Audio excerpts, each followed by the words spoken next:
যেমন সলাতের ভেতরে ইমামের ভুল হলে আমরা পেছন থেকে কি দেই বলেন তো? লোকমা দেই। কি বলি? সুবহানাল্লাহ।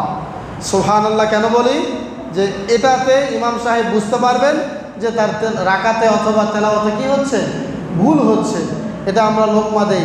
এবার আপনি বলুন, সমাজে যদি কোনো নেতা, সমাজের দায়িত্বশীল কোনো ব্যক্তি যদি ভুল করে, তাহলে কি আপনি বলতে পারেন না? বলতে পারবেন কি পারবেন না? সমাজের শিক্ষা মানে মসজিদ থেকে এই শিক্ষা নিতে হবে যে ইমামের ভুল হলে আমরা যেহেতু পেছন থেকে বলার অধিকার আমাদের রয়েছে, সমাজের ঠিক দায়িত্বশীল ব্যক্তিরাও যদি ভুল করে সেই অধিকারও আমাদের আছে, প্রতিবাদ জানানোর অধিকার আমাদের আছে। কি বলেন, ঠিক কিনা? এটা শরীয়ত আপনাকে অনুমতি দিয়েছে।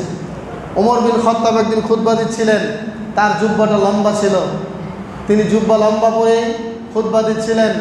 হঠাৎ করে একজন শ্রোতা অর্থাৎ মুসল্লি দাঁড়িয়ে গেলেন, গিয়ে বললেন যে সবার জুব্বা কাপড় ছিল আপনার জুব্বার অর্ধেক, কিন্তু আপনার জুব্বা কেন এত লম্বা হলো? তখন তিনি বলেছিলেন, এই প্রশ্নের জবাব আমার ছেলে আব্দুল্লাহ দেবেন। আব্দুল্লাহ দাঁড়িয়ে বললেন, শোনো, আমি যুদ্ধ থেকে একটা অংশ পেয়েছিলাম কাপড়ের, আর একটি অংশ পেয়েছিলেন আমার বাবা। আমি সন্তান আর আমার বাবা যে দুইটি কাপড় পেয়েছিলাম, ওই দুইটি কাপড় একসাথে জোড়া তালি দিয়ে আমার বাবার জুব্বা আমি বানিয়ে দিয়েছি।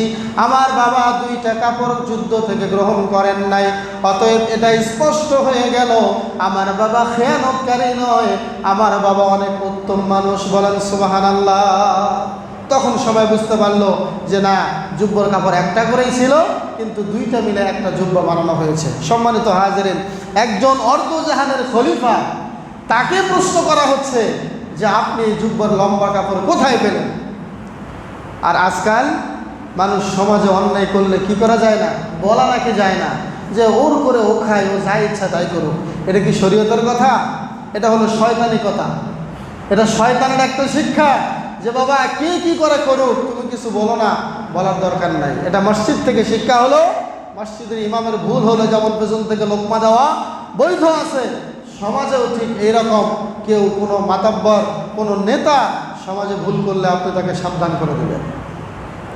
মসজিদ থেকে আরেকটি শিক্ষা হলো, সলাতে যেমন আমরা ইমামের অনুসরণ করি, ঠিক তেমনই সমাজের প্রতিটি কাজ হবে ইমামের পরামর্শে।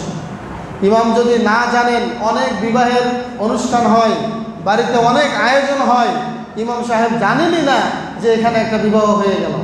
আছে না এরকম? হয়। এরকম অনেক ফ্যামিলি আছে, ইমাম সাহেবকে, সমাজের ভালো ভালো ব্যক্তিদেরকে মূল্যায়ন না করে, যারা টাকাওয়ালা পয়সাওয়ালা, যাদেরকে দাওয়াত করলে কিছু টাকা পাওয়া যাবে, তাদেরকে দাওয়াত করে উনি বিয়ে বাড়ি দিচ্ছেন। এটা হলো সূক্ষ্ম ডাকাতি।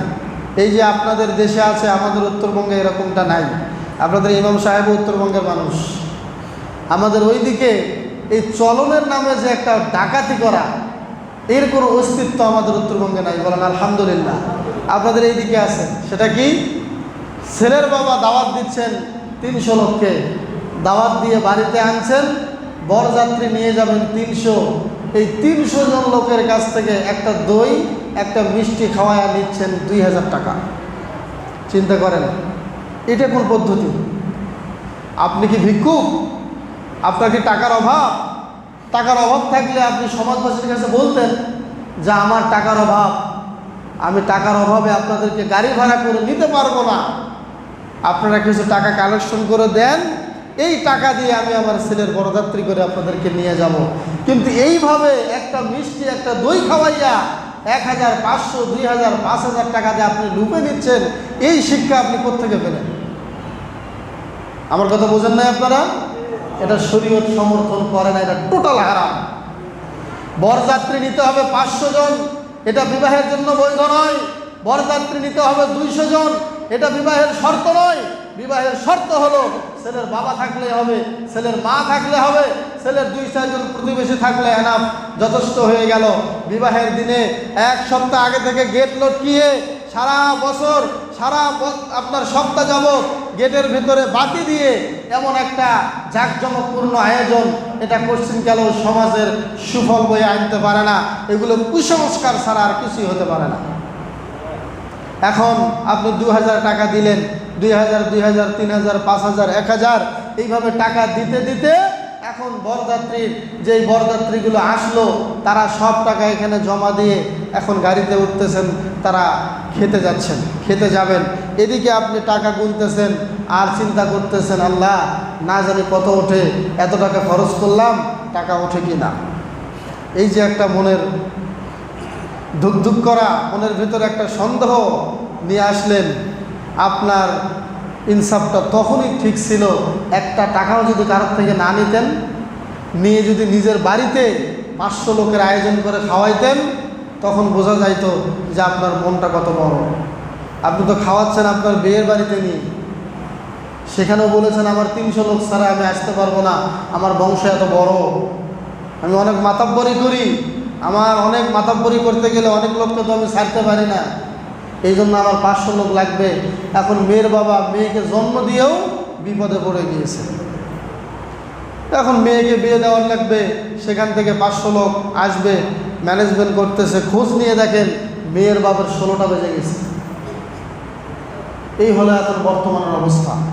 সম্মানিত উপস্থিতি, এখন খাচ্ছেন, আপনাকে বরযাত্রী হিসেবে খাবার দিয়েছে, এখন খাবার দেওয়ার পরে আপনাকে দিচ্ছেন প্রথমে হয়তো বা মাছ, এরপরে ফ্রাই, এরপরে রোস্ট, এরপরে গরুর রোস্ট, এরপরে বোরহানি, এরপরে কোক, কত কিছু দিল। খাবার শেষে হাতটা ধুয়ে এসে বলতেছেন মুরগির রোস্টটাও ভালো হয় নাই, গরুর রোস্টটাও ভালো হয় নাই, এইগুলো দেওয়ার জন্য 2000 টাকা দিয়ে আসলাম। চিন্তা করেন, একেবারে যা খাইলো এর চেয়ে কুকুরের খাবারও ভালো আছে। কুকুর কোনোদিন নাশুকরি করে না, কুকুর কোনোদিন বেইমানি করে না। আপনি একটা এত সুন্দর করে পাক করার পরেও খাবারের স্বাদ পেয়েও আপনি খাবারের দুর্নাম শুরু করে দিলেন, এখানেও আল্লাহর নবীর বিরুদ্ধাচরণ করবেন। সম্মানিত হাজিরিন, আমি যেটা বুঝাতে চাচ্ছিলাম, প্রত্যেকটা কাজে ইমাম সাহেবের পরামর্শ নিতে হবে, বিজ্ঞ আলেমের পরামর্শ নিতে হবে। পরামর্শ না নিয়ে অন্য কোনো কাজ করা যাবে না।